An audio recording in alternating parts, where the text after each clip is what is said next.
Hello and welcome to part 2 of section 10.1. So we are back to discuss the end of the systems of equations notes, and we are going to pick up where we left off. We just finished talking about the elimination method, and we are now going to apply our two methods, algebraic ones, substitution and elimination, to three equations involving three unknowns. Now, I've got two different examples here. And typically, what I like to do is some substitution so that they are still coming to my door and messing with me, even though I already went out there. Ugh, this place. Okay. Anyway, so I already lost my train of thought. All right. Typically, what I like to do is use the substitution method to try to get two equations with only two unknowns involved. So a lot of times, if you substitute into one or two of the equations, you can create this situation. Now, in this first example that I have here, each one of my equations only has two unknowns. So it's actually a lot easier to deal with than the three equations with three unknowns in each one. Again, it's kind of going to be up to you what you want to do to get these things in a nice working order. But I like to look at them and say, okay, this one has an x with a coefficient of 1, so I could easily isolate x and then substitute it in over here to give me an equation that has y and z in it. Then I'd have 2 with y and z in them. Or you could isolate this y and substitute it in over here and get an equation with x and z in it, and then use the other two. It doesn't matter which way you start. So I'm just going to start with the x because that's where it's at. So I'm going to isolate this x. And to isolate this x, I'm just going to subtract the 2y over. I'm going to write it up here too because I don't want to write out of room. So I've got x equals negative 2y minus 1. So now I know what x is supposed to equal. And I can take this x expression and substitute it in. Not here, because this one doesn't have an x in it, but I can put it in over here, and then I will create a second equation with y and z in it. So that's probably a good place to start. And again, it just kind of popped into my head, and you can kind of start wherever pops into your head. So I'm going to sub right there. This is going to look like 2 times negative 2y minus 1 plus 5z equals 21. And now I just want to simplify this a little bit so that it looks a little bit nicer. And we distribute. This is negative 4y minus 2 plus 5z equals 21. Now, if I move this 2 over to the other side, I've got a standard form equation. So I'm going to go ahead and do that. I'm going to add 2 over here, which gives me negative 4y plus 5z equals 23 when I add that 2. Now, if you take a look at these two equations, this one here, y plus 3z equals 7, and negative 4y plus 5z equals 23, even though we had x's and y's in our last equations, having y's and z's is going to follow the same pattern that we had there. We've got two different equations with two unknowns. And if we have that situation, we can find both of those solutions. So now I'm just going to pair up these two like matching equations. And I've got y plus 3z equals 7 and negative 4y plus 5z equals 23. Now, this is my new system. Two equations, two unknowns. From here, I have a choice of how I want to solve because it says just use any convenient method. So if you want to use substitution, go for it. If you want to use elimination, that's great too. Since we only did one example with elimination, I'm going to do elimination here. I look at my variables. I've got y's here and z's here. The y's already have opposite signs, +1 and -4. So I'm going to go with the y. And that's a personal choice also. You get to pick. I'm going to eliminate the y. Now, the least common multiple between 1 and 4 is 4. I don't know why it won't let me do ... use 4. There we go. I don't have to worry about making anything negative because I already have opposite signs. So if I multiply a 4 through this top equation, it gives me +4y, which is awesome, +12z, and 28. And now I can combine it together with this equation here. When I combine it, the y's cancel, and I'm left with 17z equals 51. And now I can easily solve for z by dividing both sides by 17. And how nice for us, z is 3. So I have my first solution, z equals 3. Now I can use this z to find my other variables. I can't put it in here because this first equation here doesn't have a z. So I'm not going to be able to do that one. But I'm going to put it in right here and use it to find my y. So I'm substituting in right up over here. And it's going to look like y plus 3 times z, which is 3, equals 7. That's y plus 9 equals 7. So y is -2. And now we have a y value as well. Yay. Now from here, I can either use the z again over here, or I can take the y and put it over here, and it doesn't matter. I guess I'll use the y just for fun. I'm going to take this y value, and I'm going to, all these arrows are everywhere. I'm going to plug it in right here. X plus 2y, so 2 times -2, equals -1. That's x minus 4 equals -1. So when I add 4 over to the other side, I get x equals +3. Now we've got 3 solutions this time, which is good because that's what we want. We've got an x solution here.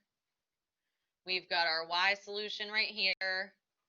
And then we've got our z solution down over here in the bottom.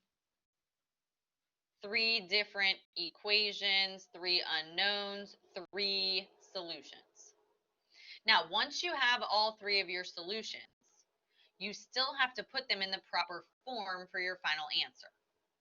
And the proper form for 3 equations, 3 unknowns is called an ordered triple. And an ordered triple goes in alphabetical order, x, comma, y, comma, z. So we've got, in this case, x is 3, y is -2, and z is also 3. And there's your ordered triple, x, comma, y, comma, z.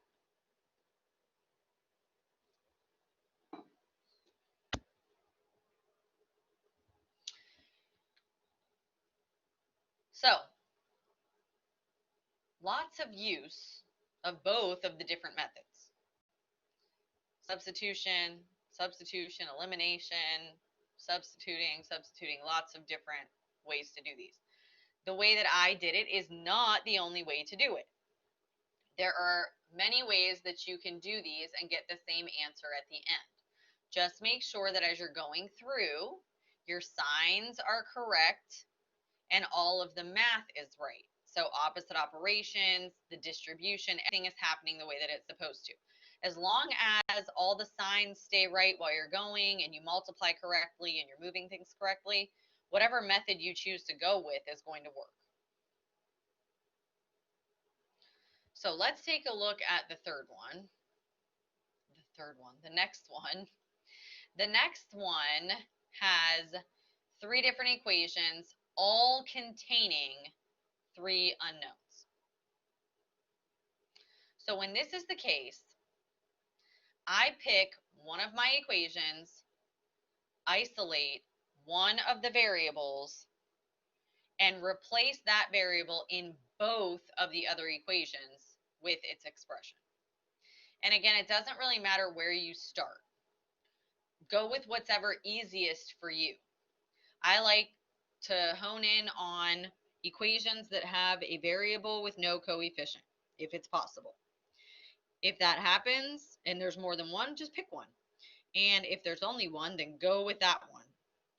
But if you don't have that situation, you're going to have to just do whatever it takes to isolate.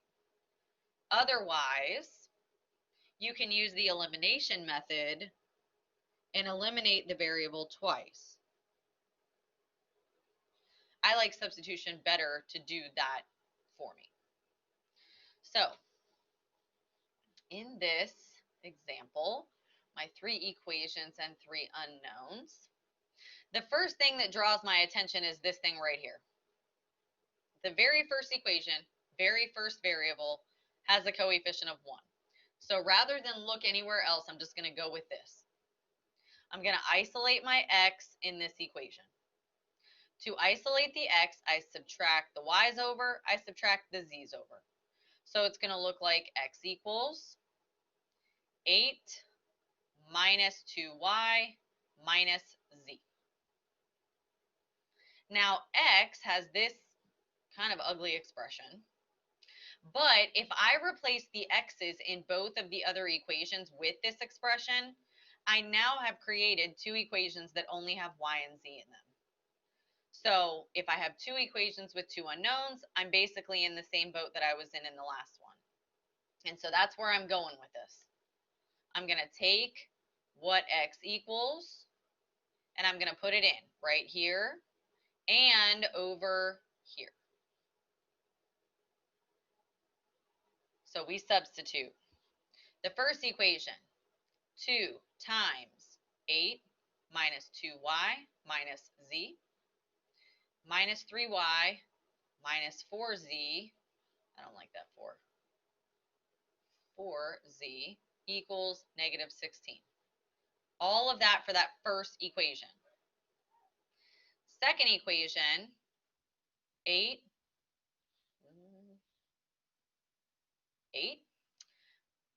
minus 2y minus z, that's your x, minus 5y plus 5z equals 6. Now, I know this looks ugly, but once we simplify it down, it's not going to be that terrible. It'll look like 2 equations, 2 unknowns like before. So let me get my purple again, and let's simplify. This one has to be distributed. 16 minus 4y minus 2z minus 3y minus 4z equals negative 16. Combine like terms.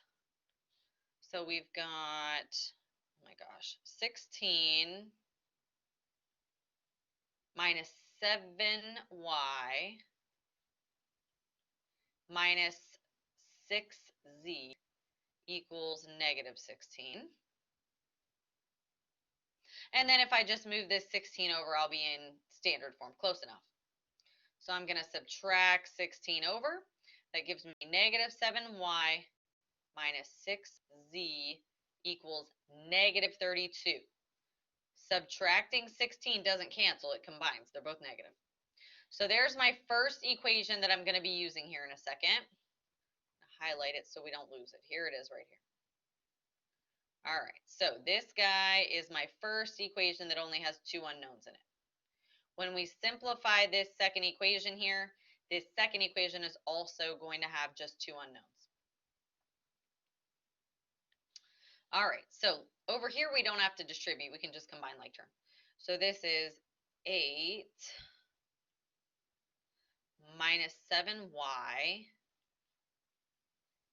plus 4z equals 6.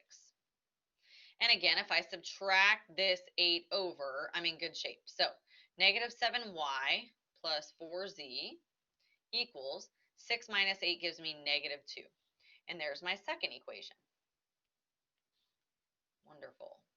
Here's my second one. Now, from here, I now have basically standard form. I know the leading one's negative, but it's fine for now. I have two equations, two unknowns. So I'm going to come down over here and kind of clean this up a little bit. Negative 7y minus 6z equals negative 32. And negative 7y plus 4z equals negative 2.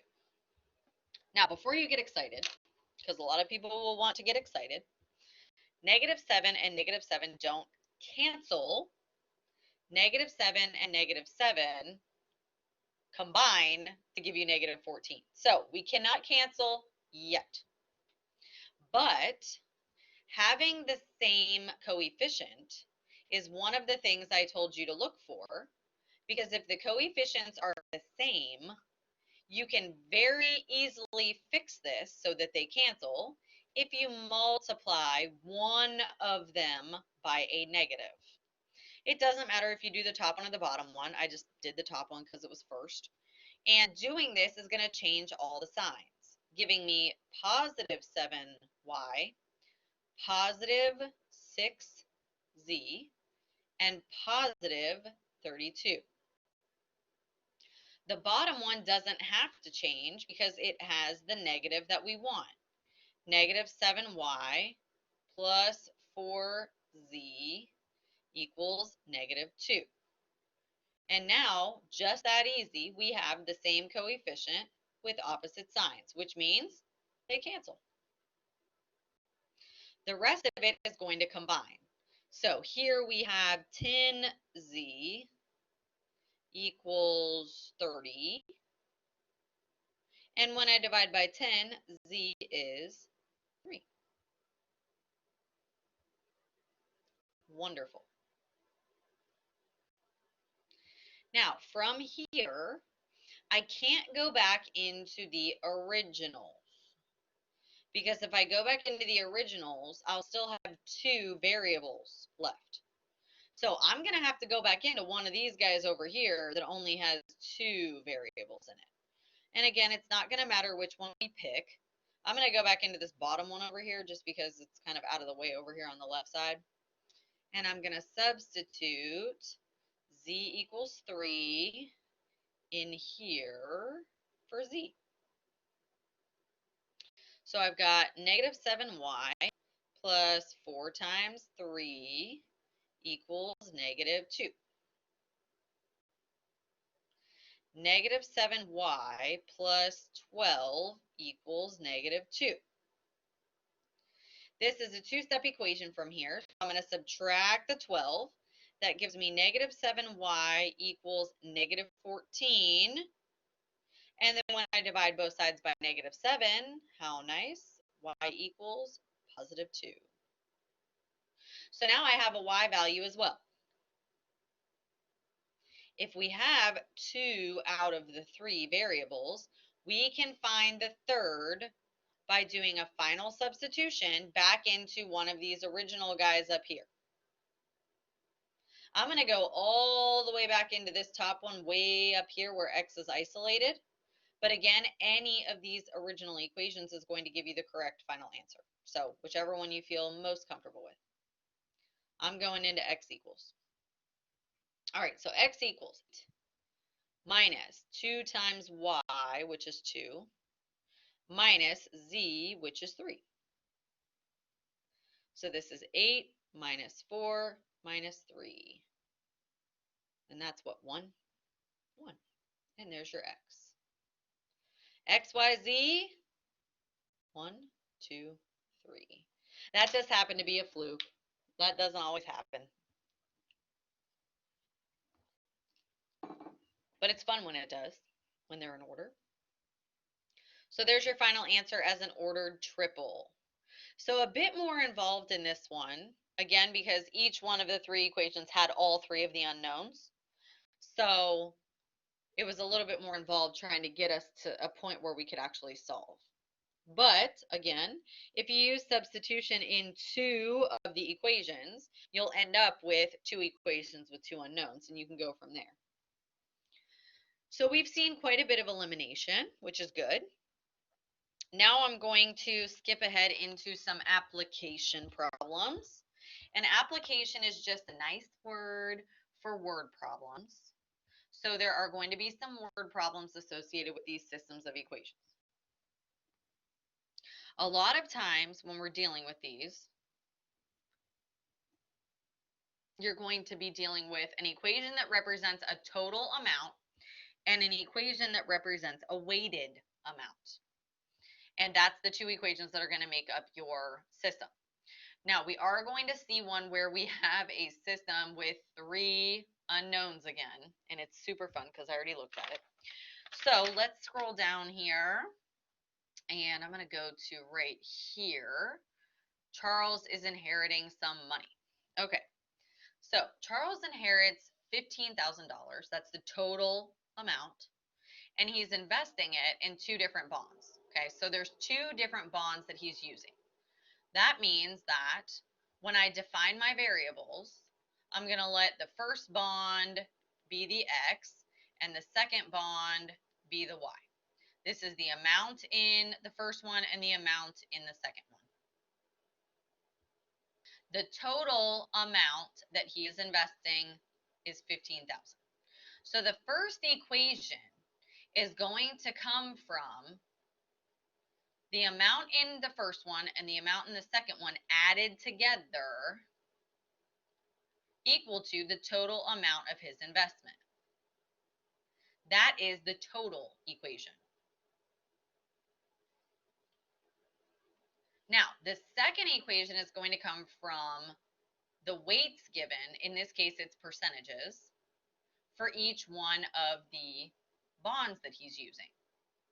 So we'll just say the first one is 4% and the second one's 5%.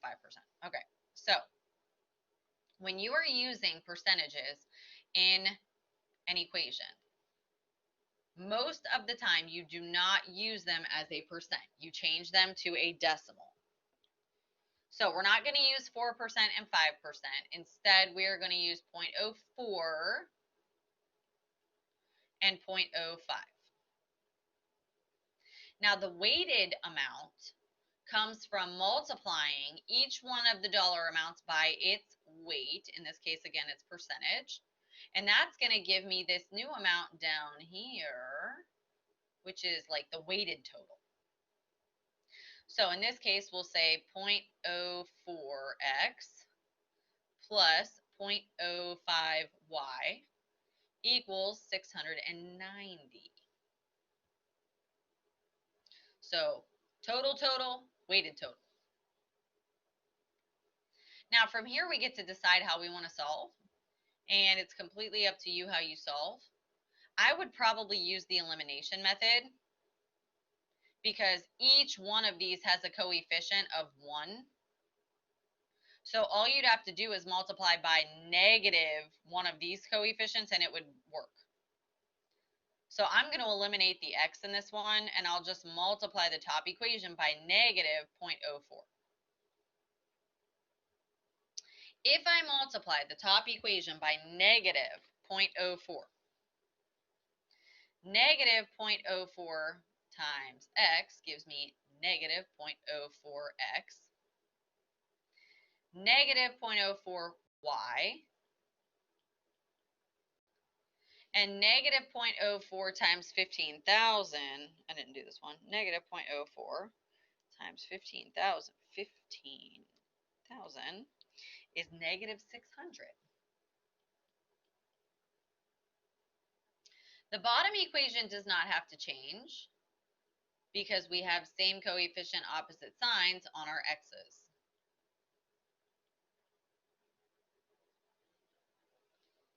And so automatically here, we're going to get to cancel. Cancel the x's out. Combine the like terms. Negative 0.04 plus 0.05 is 0.01y. And negative 600 plus 690 is 90. Now, to get the y by itself, we are going to divide both sides of this equation by 0.01.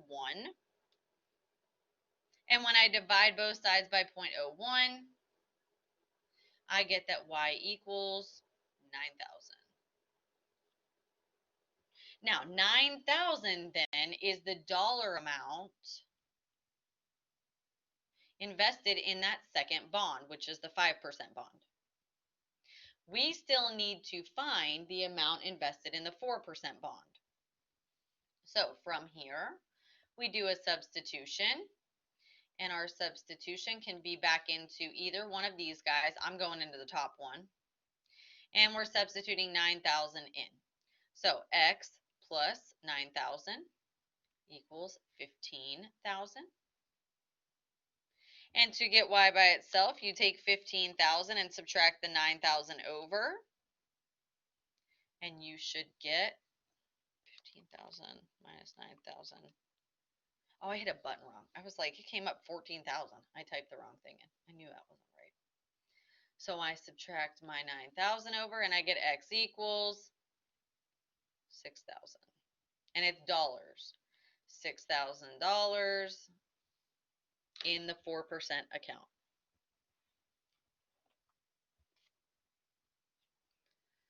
So there's an investment problem, an equation for the total, and a weighted equation for the interest.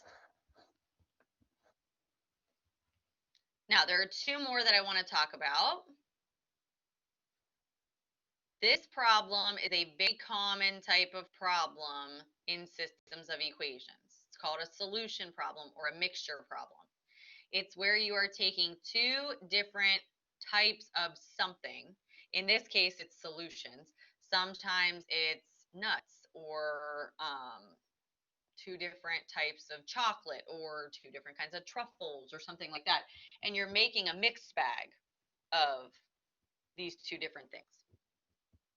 You're still going to have two equations that are pretty much the same as the first one we did.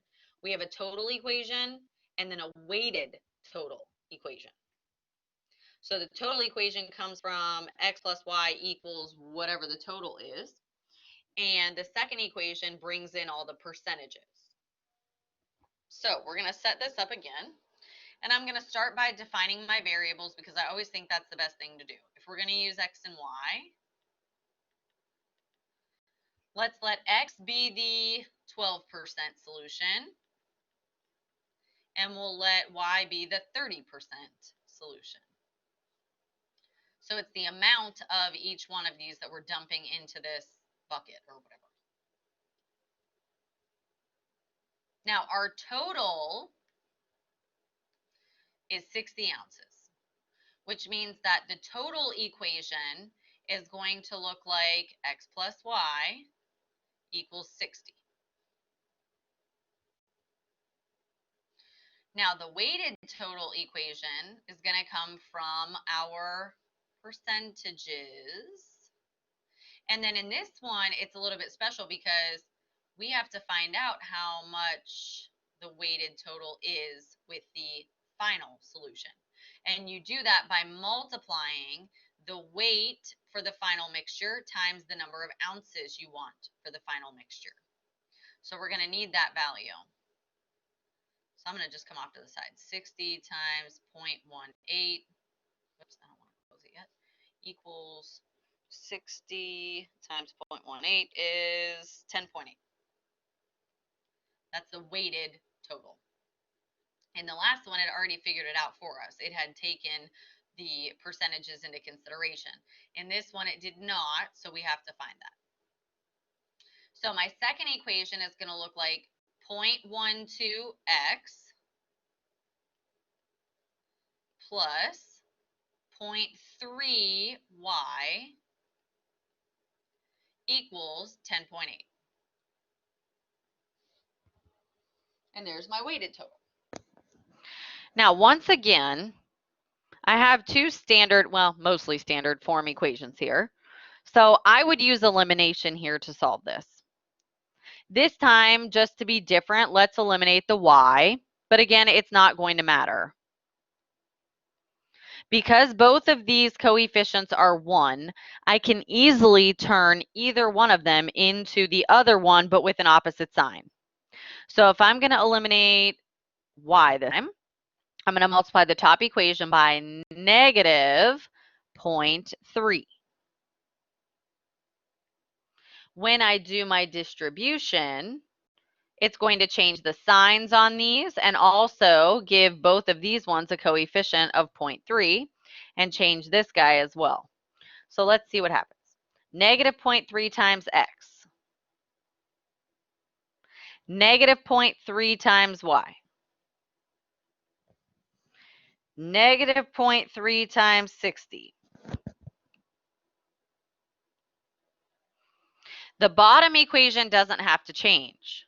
0.12x plus 0.3y, that's a point, equals 10.8.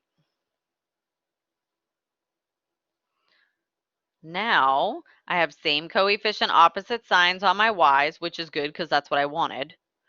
They're going to eliminate. The other stuff will combine. 0.12 minus 0.3 is going to give me negative 0.18x. And negative 18 plus 10.8 is going to give me negative 7.2. Now, even though these are ugly decimals, it's going to come out pretty nice here whenever I do my division. Divide by negative 0.18, divide negative 0.18,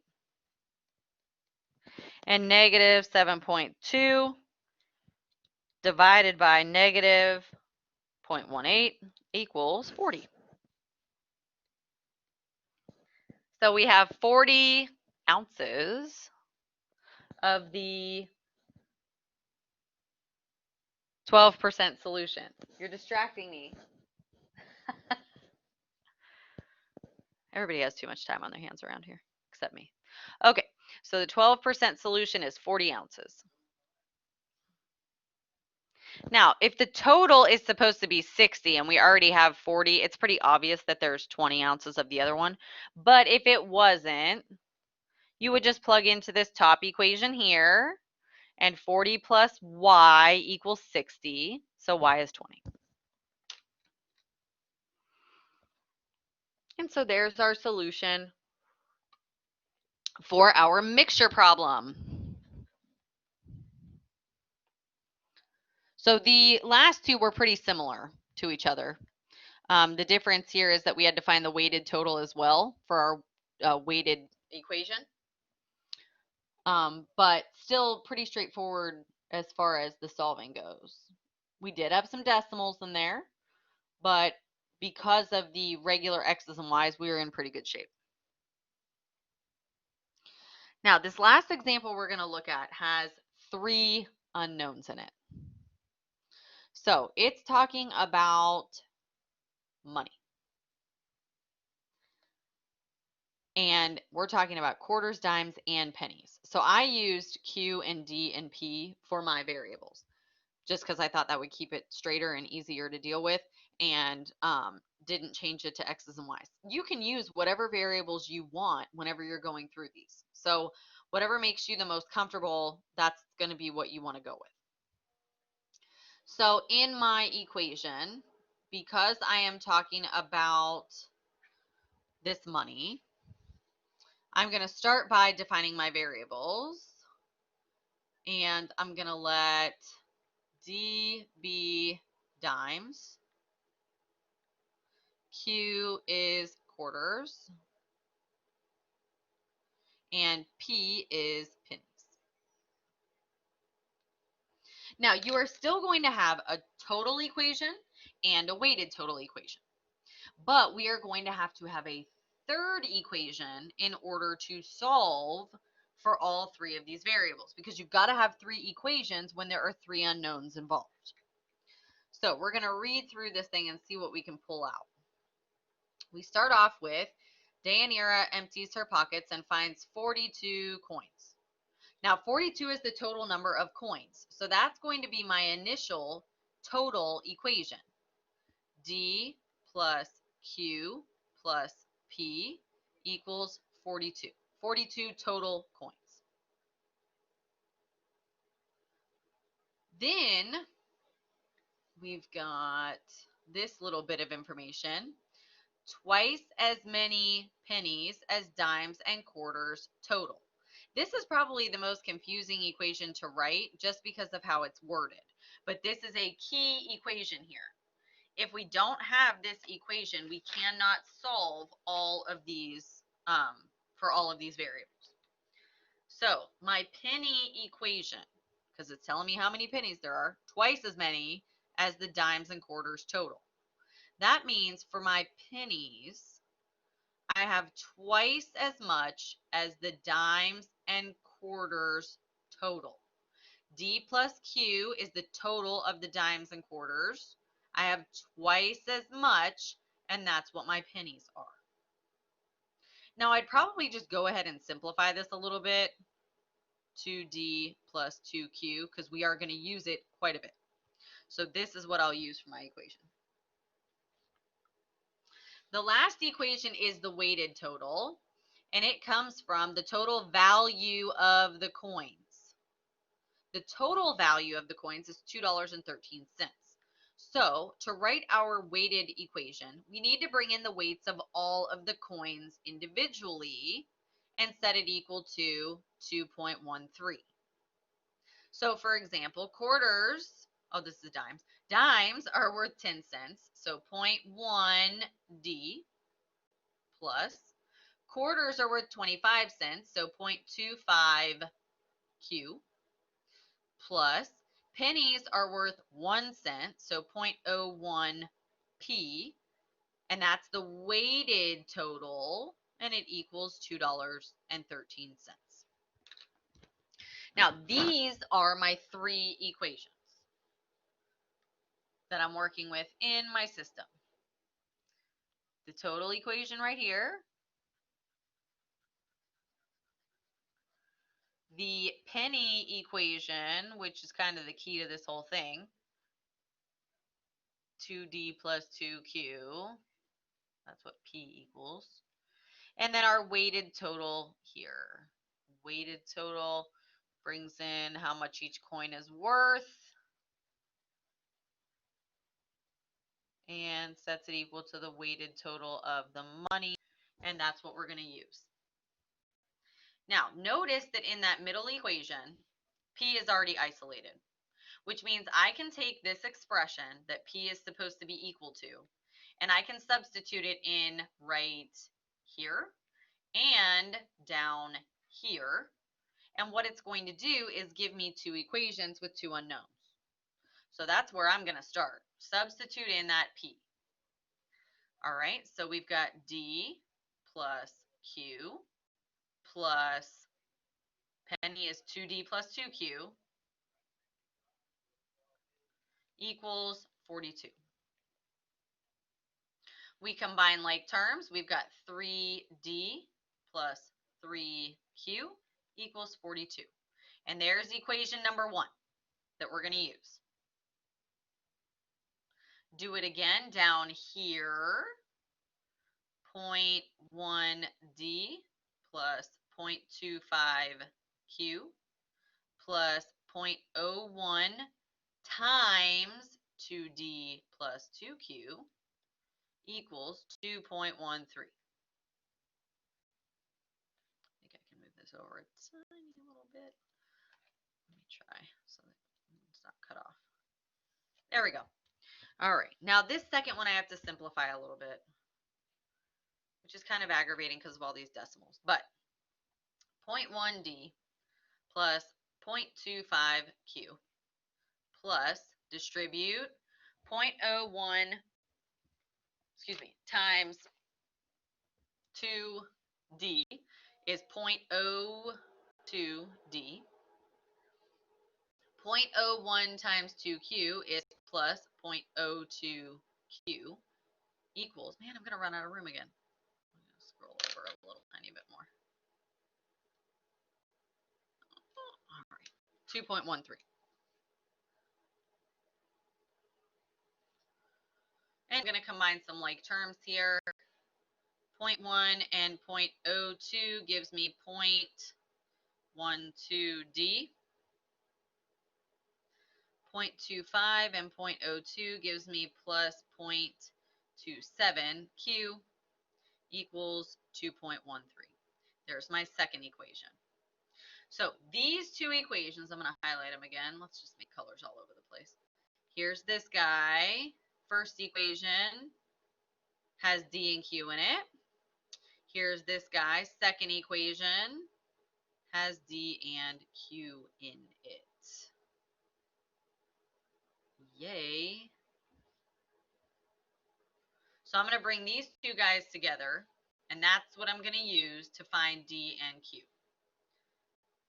3D plus 3Q equals 42. Now, before I deal with this one right here, because there's decimals everywhere, all of these decimals have two decimal places. So I'm going to move the decimal over twice in all of them to get rid of the decimal. And I'm allowed to do that. It's the same thing as multiplying by 100. Most people just like to think of it as moving the decimal. So that's what I'm doing, moving the decimal twice. And it's just going to help simplify this a little bit. It looks like 12D plus 27 equals 213. And there's my system. I'm going to focus in on this system. I'm going to use the elimination method, and I decide I'm going to eliminate D. It doesn't matter what you do. I'm going to get rid of D, and the least common multiple for 3 and 12 is 12. Now, the bottom equation already has a 12, so the top equation needs a negative 12. And I can accomplish that pretty easily if I use a negative 4 instead of a positive 4. Because negative 4 is going to give me the negative in front of my D. So I distribute. 3 times negative 4 is negative 12D. 3 times negative 4 is negative 12Q. 42 times negative 4 is going to give me negative 168. And my bottom equation doesn't have to change.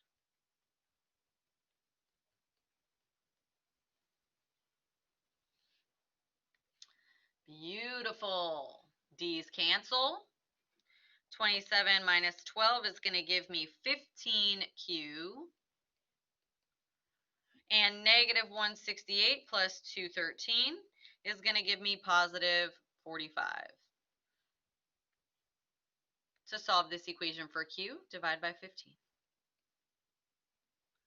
So Q is, that's 3, right? 3. 3/4. Now I have to take this 3 and put it into one of these guys over here so that I can find the dimes. I'm just going to go into the top one because it's easier. 3D plus 3 times 3 is Q equals 42. 3D plus 9 equals 42. Two-stepper, 42 minus 9 gives me 33. And if 3D equals 33, then D is going to give me 11. All right, so we have 2 of our 3 values. From here, we can plug back into any of these guys here that has a P in it and use it to find how many pennies we have, because that's the last thing we have to find. I'm going to go back into the one where P is isolated. So I've got P equals 2D, so that's 2 times 11, plus 2Q, which is 2 times 3. That's 22 plus 6, so we've got 28 pennies. And those are my 3 values. And there's your answer. 11 dimes, 28 pennies, 3/4. Yay. So there you go. And that's 3 equations, 3 unknowns. So hopefully these notes help get you through your homework and prep for your exam. I call it an exam, your test over Unit 3. And if you have any questions, please just make sure that you contact me or you go see someone in the math department for tutoring. Again, the tutoring schedule is available on the last page of the syllabus. If you have any questions, send me an email. Talk to you guys soon.